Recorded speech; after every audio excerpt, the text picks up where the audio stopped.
So what have we done? We have kind of done all those reactions just by aldehydes and ketones. They were showing similar kind of properties because of the C double bond O, which is the carbonyl group which is present in both the aldehydes and ketones. And we also discussed that the ketones, they are going to be slightly less reactive with respect to aldehydes due to two reasons. One which was the inductive effect, and the second one which was the steric hindrance offered by the bulkier groups, that is the methyl groups. Now today we are going to do certain reactions in which aldehydes and ketones, they are going to be different from one another, or these are also taken as tests to distinguish between aldehydes and ketones. Okay, so let's see what are these reactions. This is the second type of reactions which we are doing. So in this, reactions in which aldehydes and ketones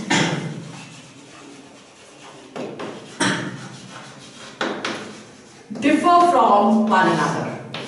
Okay, so over here the first kind of reactions which we are going to do, these are the oxidation reactions. Now oxidation reactions, it is seen that when we are talking of aldehydes, the aldehydes, they behave as strong reducing agents, or in other words we can say that they can easily get oxidized to acids. So the normal reaction which we are taking over here for an aldehyde, and if you are taking any oxidizing agent over here, this is going to get converted into the respective carboxylic acid, right? Now it is seen that because of the strong reducing nature of the aldehydes, even very mild oxidizing agents, for example if we are taking Tollens reagent, or we are taking Fehling solution, or we are taking Bendix reagent, all these, they are going to be easily reduced. But in case of ketones, as ketones are not very strong strong reducing agents, therefore they are unable to produce all these mild reagents which is Tollens reagent. So these are three tests which we are going to conduct over here, which are going to distinguish between the aldehydes and the ketones. It will be seen that whenever we are reacting all these three reagents, they will very easily react with the aldehydes, but they will not react with the ketones, or ketones, they are not going to react with all these mild oxidizing agents. So the first one which we are going to do over here, that is reduction of Tollens reagent. Tollens reagent is a very mild oxidizing agent, right? So that can be easily reduced by aldehydes. First of all, what is Tollens reagent? Tollens reagent is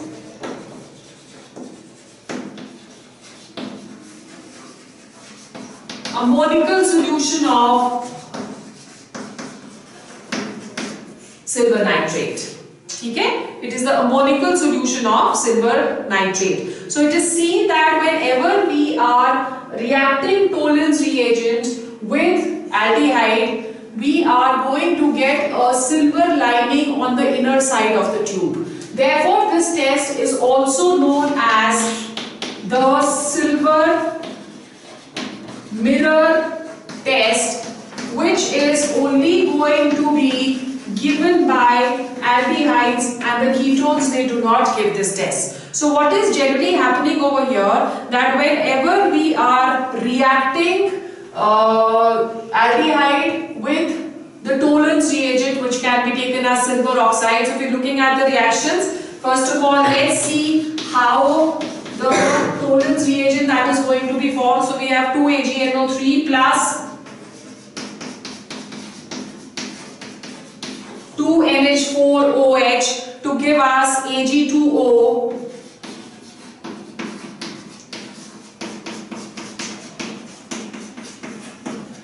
NH4NO3 and plus water. So this is the first reaction which is taking place in order to prepare the Tollens reagent. Now the Ag2O, which is formed in the first step, and plus we are going to react this with ammonium hydroxide to produce a molecule solution of silver, which is going to be known as the Tollens reagent, and the formula for Tollens reagent is NH3 whole twice OH. This is the Tollens reagent, ठीक है, and plus water. Okay, so if we're taking the ionic solution or the ionic reaction of Tollens reagent with an aldehyde, let's see what we are going to get over here. We've taken an aldehyde as a sample, RCHO, plus we are going to react it with a molecule solution of silver.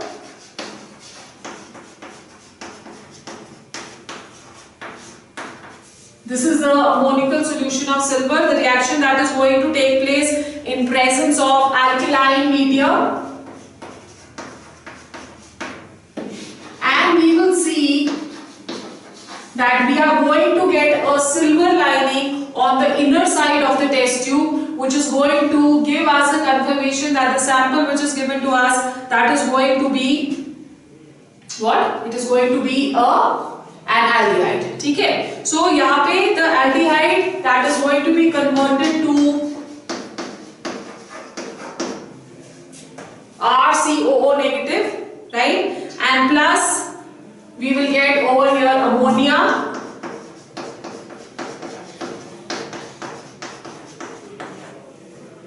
And water. ठीक है? So this is going to be the reaction. Now when we are talking of ketones, as I just said that the ketones, they are not going to react over here. Now if there is a double bond which is present inside any or in any compound, that double bond that is unhindered by reacting it with Tollens reagent, like for example if we have CH3CH double bond CH-CHO, if this is the kind of compound which we have over here and we subject it to Tollens reagent,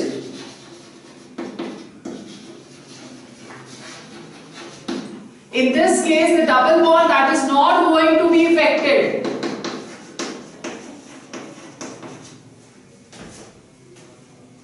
Okay, and the aldehyde group that is going to be converted to the respective carboxylic acid. In a similar manner, we have another type of solution which is known as the Fehling solution. So the next reaction which we are going to do, that is reduction of Fehling solution.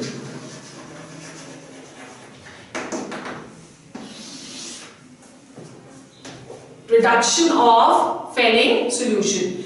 Here also this test will not be given by the ketones. Over here when aldehydes they are reacted with Fehling solution, we get a reddish brown precipitate, and that reddish brown color that is going to confirm the presence of aldehyde group present in the compound. Now what is this Fehling solution? We have two types of Fehling solution. The first one, that is Fehling solution A. Fehling solution A, that is nothing but it is a dilute solution of copper sulfate which is blue in color.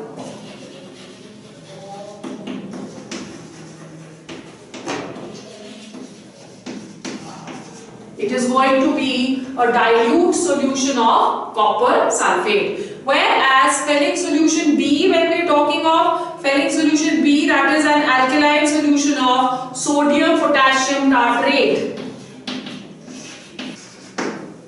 It is an alkaline solution of sodium potassium tartrate, more commonly known as the Rochelle salt.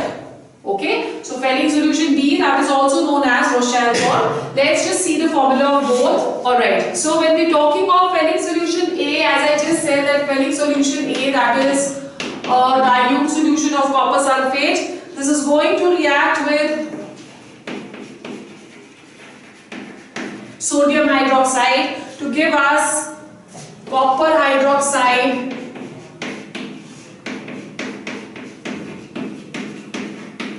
plus Na2SO4. Okay, now this copper hydroxide which is formed in the first equation, that is going to react with sodium potassium tartrate, or which is known as the Rochelle salt, which has the following formula. So we have over here OH.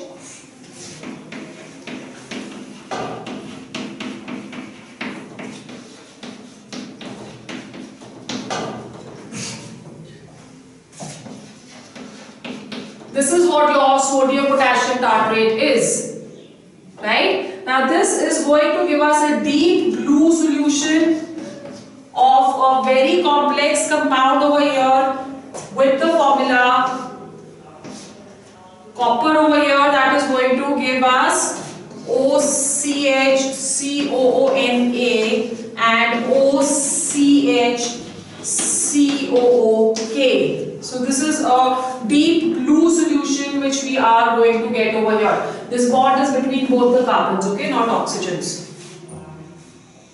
Right? So it is basically the reaction between the Cu2 positive, the Cu2 positive that is going to be blue in color. So Cu2 positive के साथ जो reaction होगा, that is going to give us a reddish brown precipitate. So the aldehyde, that is the ionic equation when we are talking of, it will react with Cu2 positive in presence of an alkali 3OH negative to give us a reddish precipitate of cuprous oxide. Okay, so we have over here RCO negative plus 2Cu positive, right? This is a reddish precipitate which we are going to get, and plus 2H2O.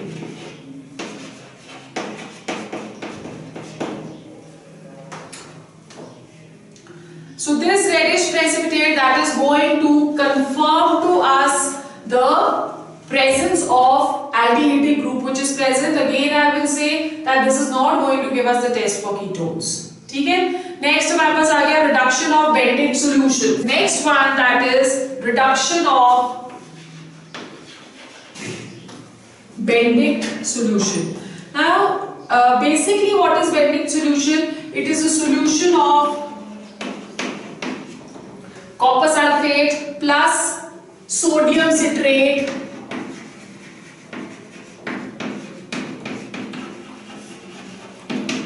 and sodium carbonate.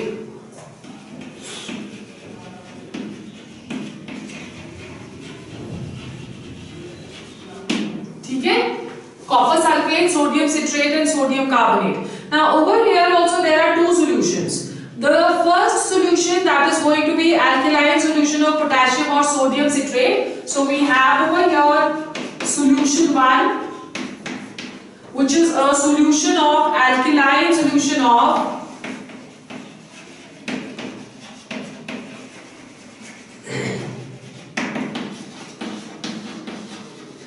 sodium or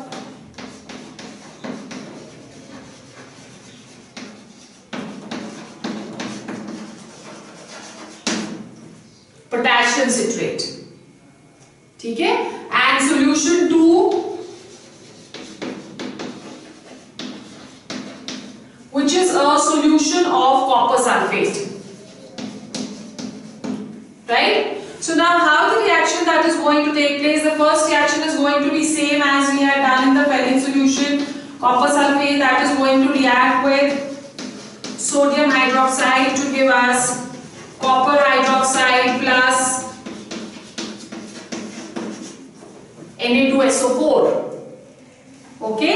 Now what is going to be our first solution? Potassium or sodium citrate. So this copper hydroxide which is going to be present, that will react with the following compound.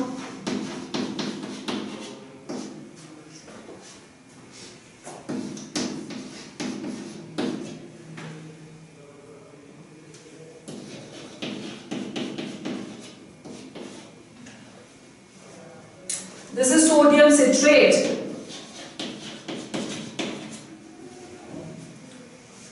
Okay, so over here also we are going to get a very complex compound which is blue colored. Complex. So if we are looking at the ionic equation of this blue colored complex, that is going to get converted into what? Into a reddish color complex, and that is going to give us what? That is going to give us the conformation of the aldehyde group which is present. So this blue colored complex formed by the combination of this, if it is giving us a reddish brown complex of Cu2O, that means that the presence of aldehyde group that is going to be present. So this is how oxidation of aldehydes can take place. But oxidation of ketones, that is going to be different than aldehydes. So let's see how the oxidation of ketones will occur. Okay, so let's go on to the oxidation of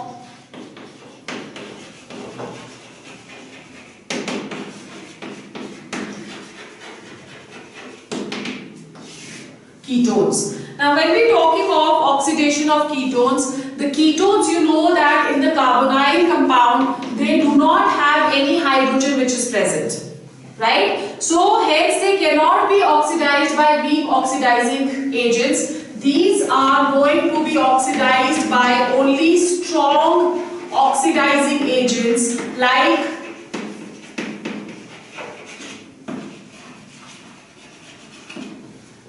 potassium dichromate, right, or KMnO4.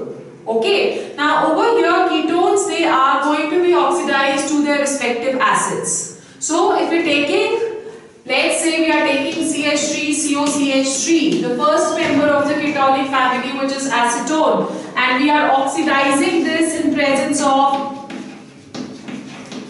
K2Cr2O7 in acidic medium. This is going to give us CH3COOH plus carbon dioxide and plus water.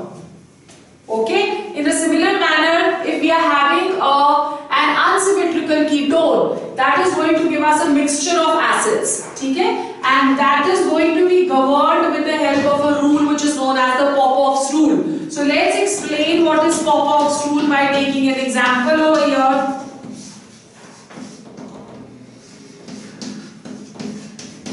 Right? According to the Popov's rule, the carbonyl group will always stay with the smaller carbon chain. So we're looking at this compound over here. On this side of ketonic group, there are 3 carbon atoms present, and on this side there is only 1 carbon atom present. So the cleavage of the bond is going to take place from here such that the carbonyl carbon that will remain with the smaller group. So we are going to get a mixture of acids over here. We will get CH3, CH2, COOH plus CH3, COOH. So this is what Popov's rule is. The ketonic group will always remain with the smaller chain. Is it clear? So let's take another example over here.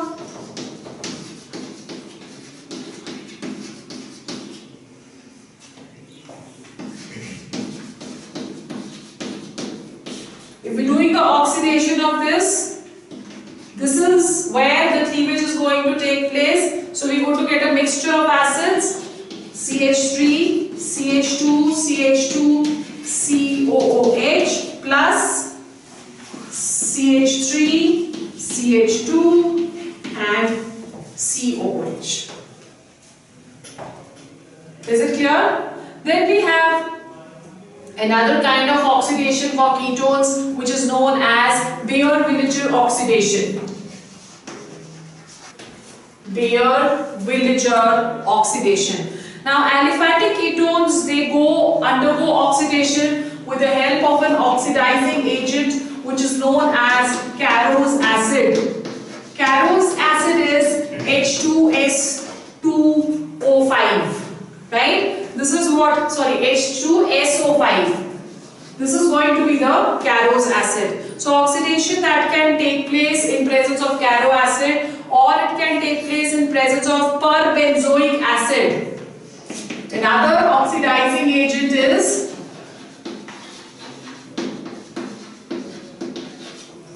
perbenzoic acid, and we can use another one, beta-chlorobenzoic acid. In this case, esters will be formed.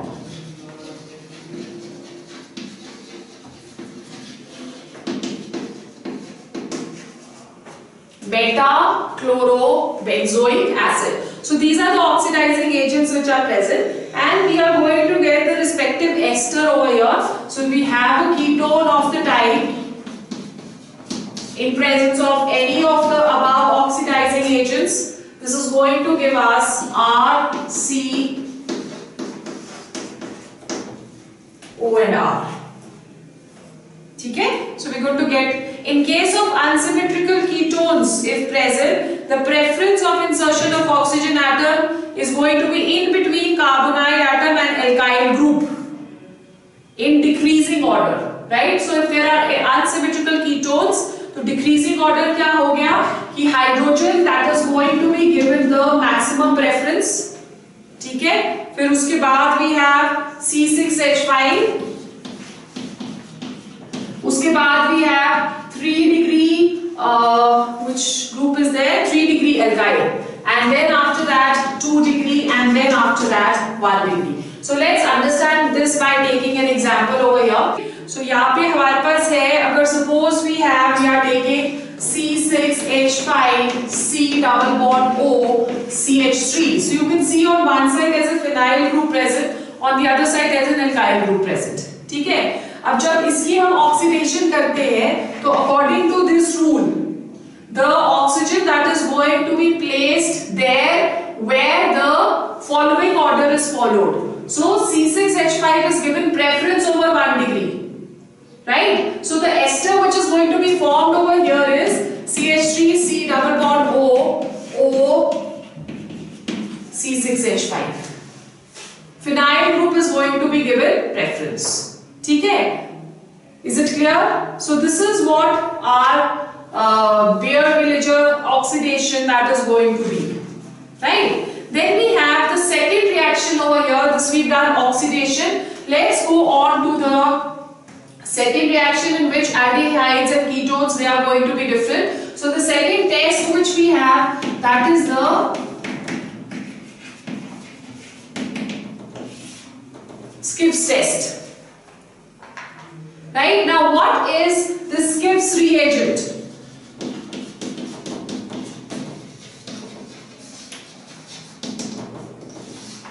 What is Skiff's reagent? It is a dilute solution of dilute solution of para-rosa-aniline hydrochloride. Para-rosa-aniline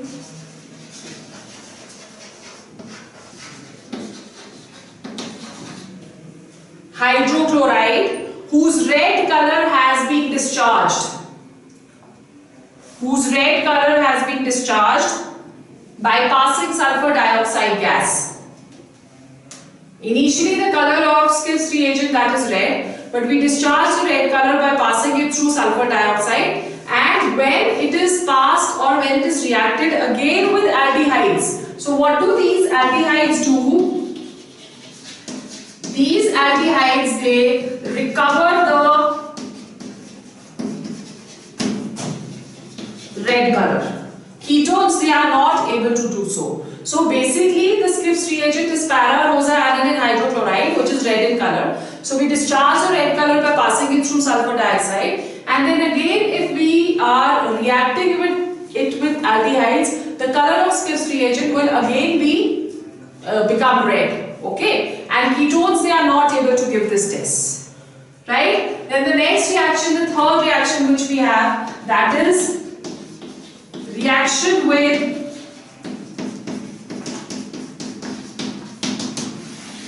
ammonia. We've already done this reaction. Except for aldehyde, it is seen that other aldehydes, they are going to form addition products.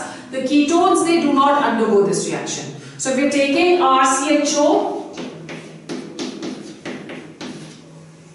okay, plus HNH2 in presence of ether, this is going to give us RCH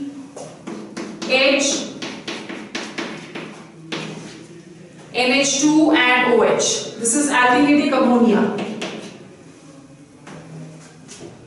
Right? This is known as aldehyde ammonia, and this test will not be given by ketones. Neither formaldehyde gives this test. This is the same kind as we had done the addition of ammonia and its derivatives and followed by loss of water. The same mechanism is going to be followed over here. Right? This hydrogen that is going to attack on this, and this NH2 is going to attack on this, so that is the product which you are getting. Then this is going to lose a water molecule minus H2O to give us RCH double bond NH, which is aldehyde. So this is the same reaction which we have already done, right? And ketones over here, they are going to give us ketonic amines rather than giving us aldehydic amines. So this is the same kind of reaction which we have already done, right? Then we come to another very important reaction over here, which is very common in your boards. That is known as the Cannizzaro reaction. Cannizzaro reaction. Now we've already studied that all those compounds which do not have alpha hydrogen, they do not undergo aldol condensation. This we had done. Whether it is formaldehyde or it is benzaldehyde, these are not going to undergo aldol condensation until and unless they react with certain other compound which has an alpha hydrogen. For example, we did yesterday, benzaldehyde and formaldehyde, they are reacted, that undergoes aldol condensation. But if you are taking two molecules of formaldehyde, they will not undergo aldol condensation. Okay, so over here Cannizzaro reaction जो है, that is specifically for those compounds which do not have alpha hydrogen. So if you're taking two formaldehydes, so let's write down for those compounds which do not have alpha hydrogen, ठीक है? So यहाँ पे अगर हमारे पास है HCHO, this is going to react with an alkali. So we are reacting it with NaOH. We can also do it with KOH. The concentration of NaOH which we are taking over here is a 50% solution of sodium hydroxide. We can get only two compounds over here. One is going to be an alcohol and one is going to be a salt of sodium. So the compounds are going to be HCOONA plus CH3OH. ठीक है? Or if we have 2C6H5CHO, we are taking benzaldehyde, plus again we are taking over here 50% solution of NaOH. So we are going to get benzyl alcohol. One is going to be alcohol and the other one that is going to be an salt of sodium.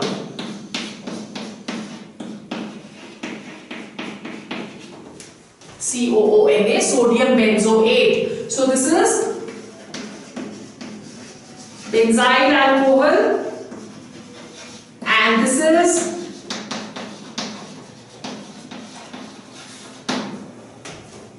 sodium benzoate. Okay? So for that matter, even if we are taking a tertiary aldehyde like this,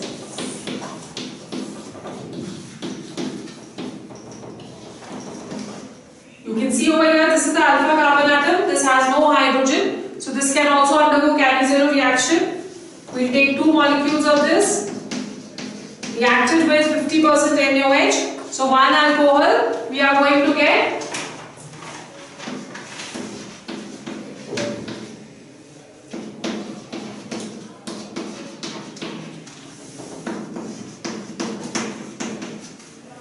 this is a 3-degree alcohol which we are, it's a 1 degree of course, but branched alcohol which we are getting over here, and in a similar manner we are going to get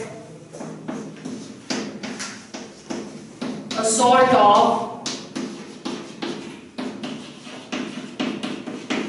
so the mechanism in all these reactions that is going to be same. Okay? So this is what Cannizzaro reaction is. Cannizzaro reaction उसी के लिए है where there is going to be no alpha hydrogen present.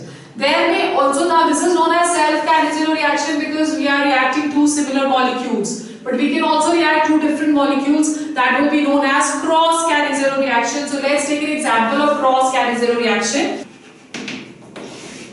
Cross-Cannizzaro reaction, we are taking an example between benzaldehyde and formaldehyde. Remember that the bigger group will always form the alcohol and the smaller that is going to form the salt of sodium. So we have over here C6H5 CHO plus HCHO plus NaOH.